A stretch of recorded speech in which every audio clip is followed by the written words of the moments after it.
Fala, gente, tudo bem com vocês? Lá vamos nós para uma aula muito importante, que é uma aula sobre o regime militar no Brasil, que acontece de 64 a 85.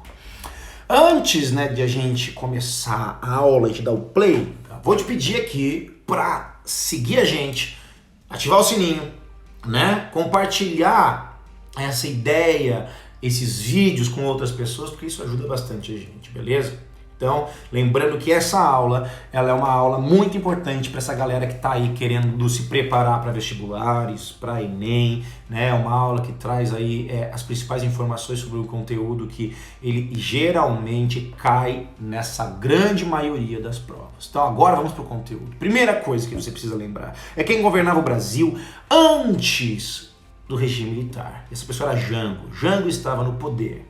E as suas medidas, elas vão ser vistas como medidas de esquerda, galera, tá bom?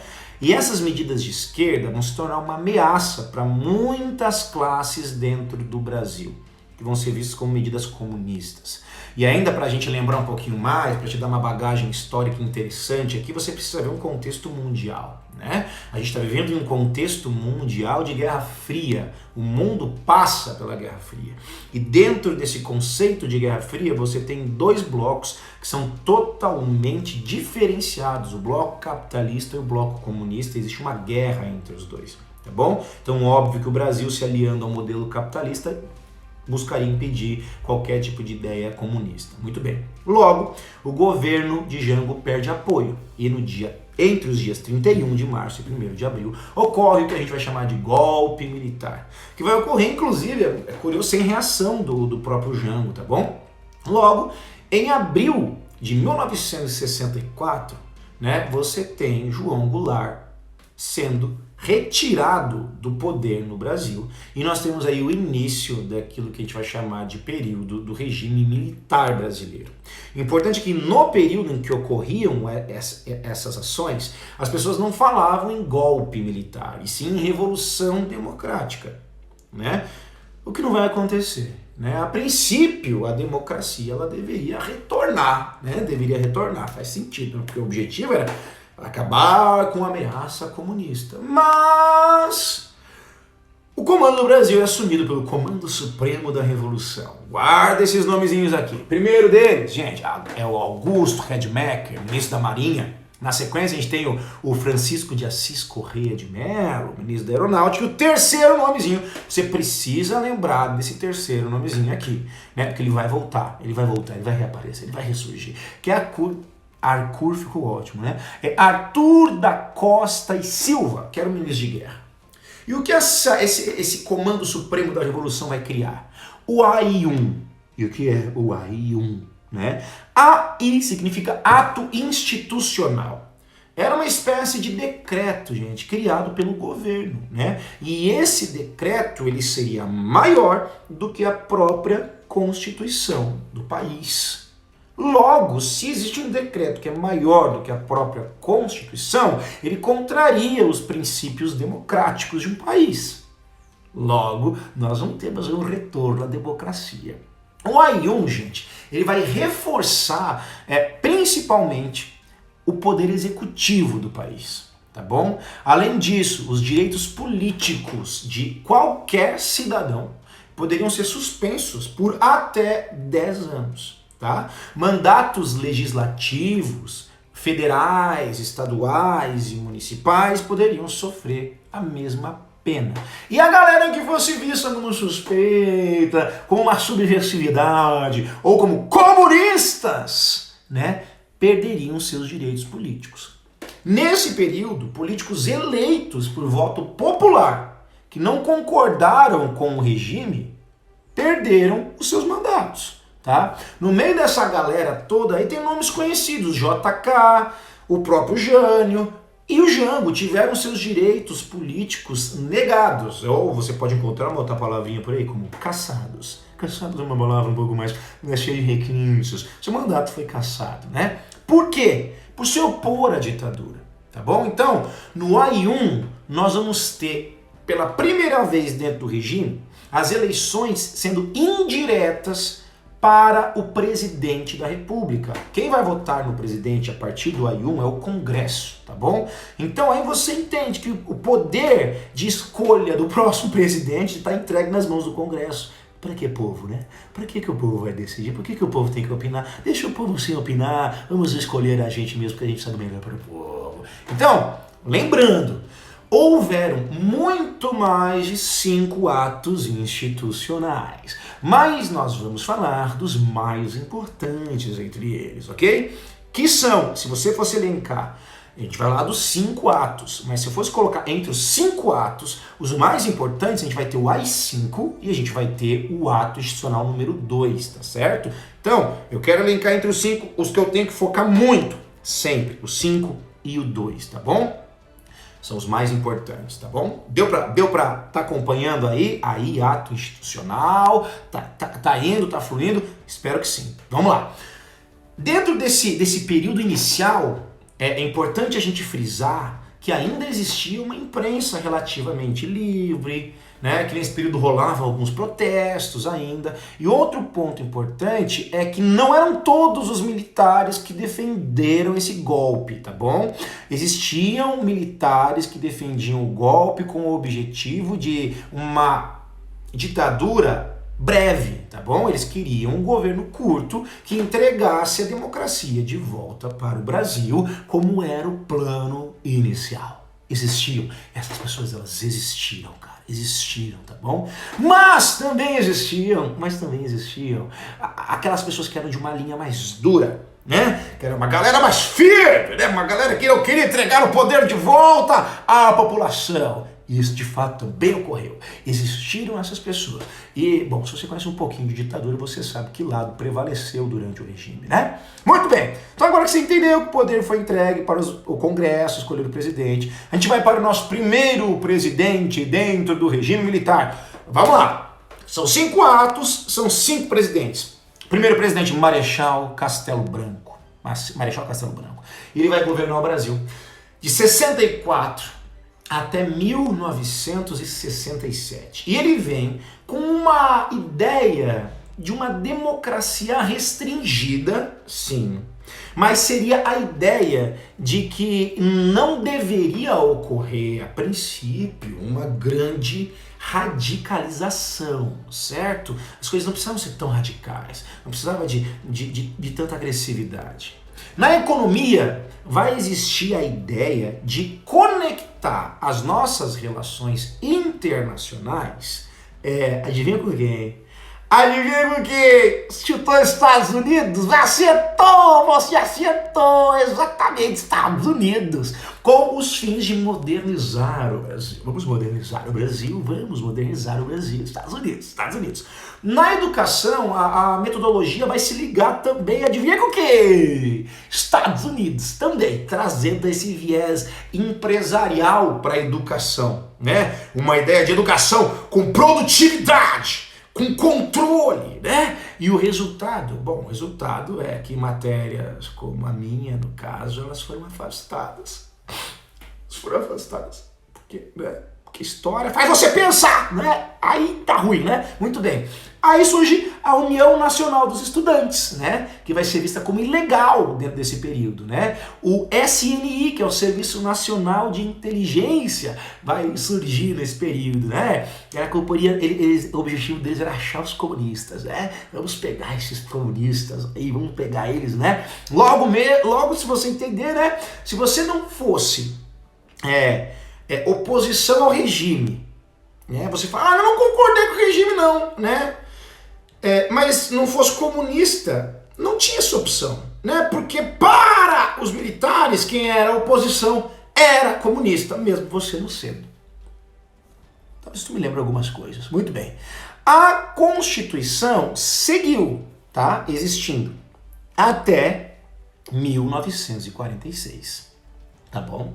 E ela foi seguida porque os atos institucionais, eles estavam sendo maiores do que ela, tá bom? Então, tem os atos institucionais, são maiores que a Constituição, deixa os atos lá, e a Constituição aqui, porque ninguém se preocupa, deixa ela de lado, joga a Constituição pro lado.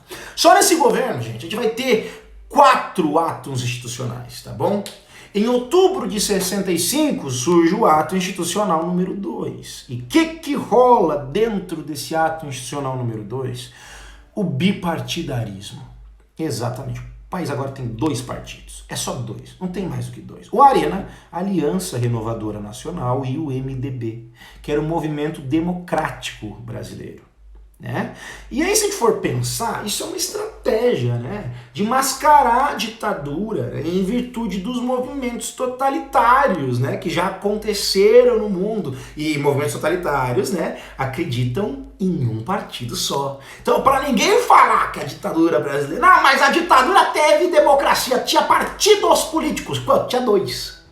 Tinha 2 partidos políticos, né? Fora que você controla bem mais agora quem é seu inimigo, né? Se você só tem um lado para olhar, né? Você sabe muito bem quem está do outro lado, quem não está a favor de você, está contra você. E existe uma questão de controle sendo colocada aqui. Muito bem. Em fevereiro de 66, gente, surge o ato institucional número 3, né? E olha só o que ocorre agora. A gente vai ter eleições indiretas para governadores e prefeitos de capitais que eram nomeados pelos governadores, tá bom? Eram nomeados pelos governadores. Então você percebe que tem um controle total da política brasileira, né? O AI-4, falei para você que a Constituição tava existindo. O AI-4 propõe a criação agora de uma nova Constituição, que definia as leis militares, né? Que fortalecia o poder executivo do país, né? Mas os AIs não param de existir. Tá bom? Além da mudança da Constituição, você ainda continua com os atos institucionais sendo aplicados, sendo criados dentro desse contexto. Muito bem. Isso tudo aqui no governo de Castelo Branco. Agora vamos para o segundo governo militar. Olha quem apareceu, eu falei que ele ia aparecer. Arthur da Costa e Silva, de 67 a 69. 67 a 69. Esse aqui era mais nervoso.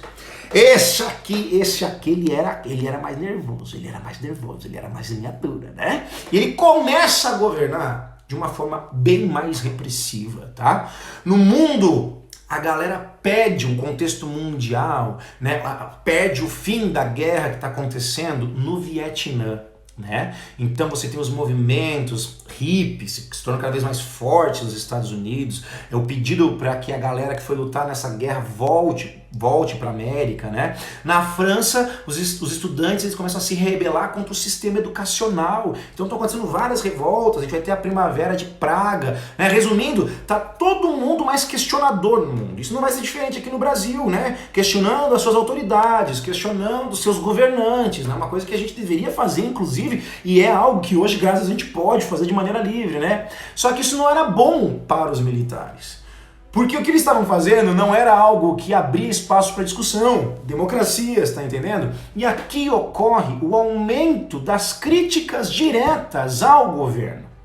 E óbvio que quais são as formas de crítica? É o início de manifestações que vão acontecer, como as greves dos operários, que vão acontecer principalmente no estado vizinho a São Paulo, aqui em Minas Gerais, que vão acontecer aqui em São Paulo também, inclusive. A Igreja Católica ela vai sofrer conflitos ideológicos internos, galera, muito sérios, né, com alas que vão ser contrárias ao regime militar e alas que vão falar que o regime militar ele tá certo. Logo... Em 1968, que vai ser um ano muito, mas muito cheio, né? Nesse ano, ocorre a morte de um estudante chamado Edson Luiz. Você vai encontrar imagens, fotos, questões sobre a morte do Edson Luiz. E devido à morte desse estudante, se reúnem 100 mil pessoas, esse movimento vai ser chamado de Marcha dos 100 mil, no Rio de Janeiro, que são pessoas contrárias ao regime militar. Ao mesmo tempo, a gente vai ter as guerrilhas começando a se articular nesse mesmo período em vários lugares do Brasil, tá bom? Um exemplo que eu posso citar aqui para vocês vai ser a guerrilha do Araguaia, né? E a Vanguarda Popular Revolucionária, que vai ser liderada por um sujeito chamado Carlos Lamarca, né? Carlos Lamarca, ele vai abandonar o militarismo, ele era um militar, ele vai lutar contra o regime militar aqui no Brasil. tá bom? Essa luta armada, ela utiliza a violência como resposta aos militares. Então é violência do lado dos militares e é violência do lado dessas guerrilhas, né? Aí nós vamos ter casos de sequestros, né, que vão ser casos icônicos aqui do Brasil, como do embaixador. Sim, o embaixador dos Estados Unidos vai ser sequestrado, né? Vai ser real, isso é muito... Cara, essa história é sensacional. Ele vai ser sequestrado. E aí, isso ainda em outubro de 68, pra você ter ideia, em outubro de 1968 o Brasil já tinha 43 facções pelo Brasil, que eram contrárias abertamente ao que estava acontecendo. O esquema só está crescendo aqui no Brasil. Então, em dezembro de 68, como resposta aos movimentos que estão acontecendo no Brasil, surge o ato institucional número 5. E aqui, meu camarada, presta muita atenção, porque esse aqui é o pior de todos os atos institucionais. É o pior momento de repressão política e social da história republicana do país em que nós vivemos. O ato institucional número 5. E eu preciso te explicar de maneira bem detalhada por que esse ato ele é tão absurdo assim dentro da nossa história. Através do ato institucional número 5, ocorre a suspensão dos direitos políticos e também dos direitos civis. Logo, ocorreu a retirada de liberdades individuais. Um exemplo disso é o fim do habeas corpus, né? Então, o que seria o fim do habeas corpus, meus queridos? Se você fosse preso, você não teria como responder em liberdade pelos crimes que você cometeu. Era uma prisão...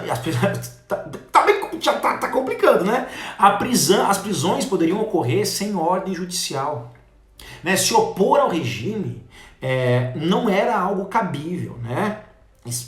A censura é absurda dentro desse período, tanto nas músicas, quanto nos jornais, quanto nos teatros, né? Artistas vão ser perseguidos a partir do AI-5 de maneira declarada, que vai ser o caso de Chico Buarque, Caetano Veloso, Gilberto Gil. Se você nunca escutou esses caras, escuta as músicas desses caras, tá bom?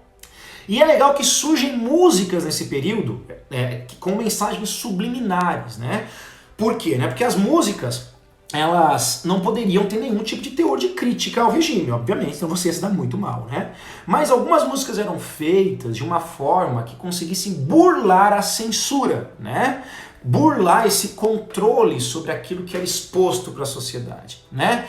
Além disso, nesses períodos vão ocorrer torturas absurdas aqui no Brasil, tá bom? Pessoas vão ser torturadas de maneiras terríveis, né? Pau de arara vai ser algo muito comum de ser visto, choques, né, incluindo nos órgãos genitais, eu preciso falar isso pra você, porque a gente tem fontes que confirmam isso, eu não tô inventando, tá bom? Asfixia, existe um departamento responsável por tudo isso, que se chamava DOI-CODE, tá bom? Era o departamento responsável por essas investigações a fundo aqui, tá bom? Muito bem. Em agosto de 69, Costa e Silva ele vai sofrer um derrame, tá bom? E a partir da morte de Costa e Silva, um novo presidente vai surgir no país. Mas aí a gente já está vivendo os períodos mais absurdos dentro da ditadura militar. O AI-5 já foi colocado em prática, você não tem mais a possibilidade de reivindicar direitos. Se você for visto como um comunista, você vai preso, você pode ser torturado, você pode sumir e ninguém nem saber o que está acontecendo. Mas os próximos presidentes, agora a gente deixa para o próximo vídeo, porque você precisa assimilar essas informações que eu te dei para que a gente possa continuar falando sobre a ditadura militar na parte 2 do nosso vídeo. Muito obrigado pela sua atenção. Tchau! Gostei desse final épico.